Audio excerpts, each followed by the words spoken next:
After fighting tooth and nail for health care to fight the deadly illnesses that have resulted from their heroism, 9/11 first responders now find out in order to qualify for that health care, they must first be screened by the FBI's terrorism watch list to make sure they're not terrorists.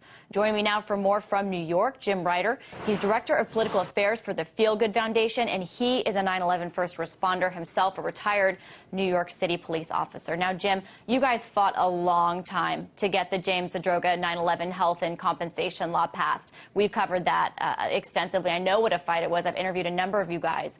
Does this latest kind of loophole or provision add insult to injury?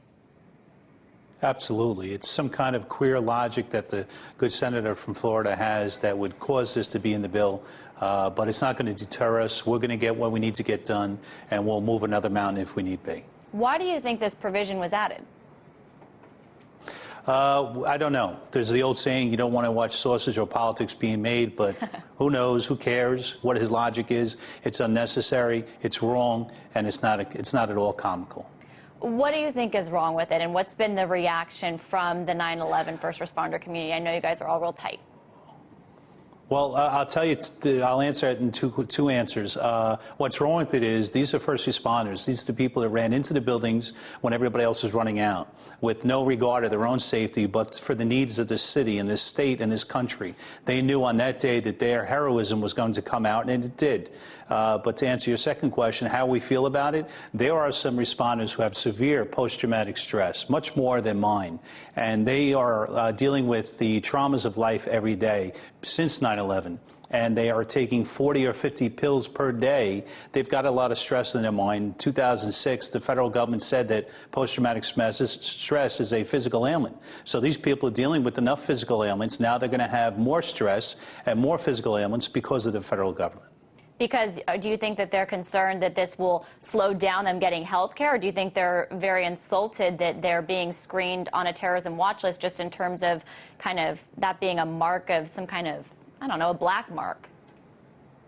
There are a huge amount of people that turn to the FealGood Foundation for help, thousands of people, and we're glad to help every one of them. And yes, that's going to be their first reaction is I'm not going to get the medical coverage and the compensation I deserve, but they need to turn to us for the help, and we'll help them. And we're not at all deterred, and we're going to make sure that whatever it is they need answered, the federal government will answer it, and we'll move on. But is that the fear? Is the fear that this is going to be one more thing that slows down people being able to use this bill? Or is it that it's so insulting to be needing to be screened as a terrorist when you were a hero that was, you know, responding to a tragedy?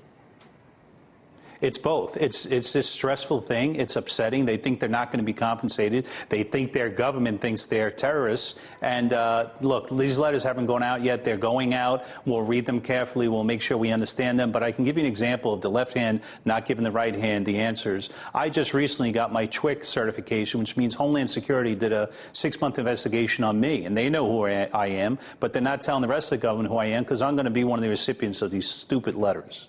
Oh, wow. That's a great point. And, you know, I do want to bring up, you know, my producer did tell me that you guys just lost another 9/11 first responder, and I'm so sorry for that. But yes, I was wondering if you could just talk a little bit about, you know, what you guys really have been through. I don't know if everybody understands how many of you have dealt with illnesses that have not been identified or diagnosed, that are very confusing, and not had health care for them.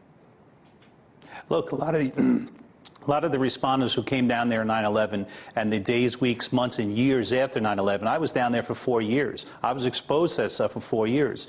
A lot of these people were the moneymakers in their family, and justly so, and that's their decision, their business. But now the moneymaker is staying home because he's taking 40 medications a day. He can't afford his medical bills. He can't afford his prescriptions. He can't pay his mortgage, all because he was a hero. And now on top of all that, he thinks his government is accusing him of being a terrorist.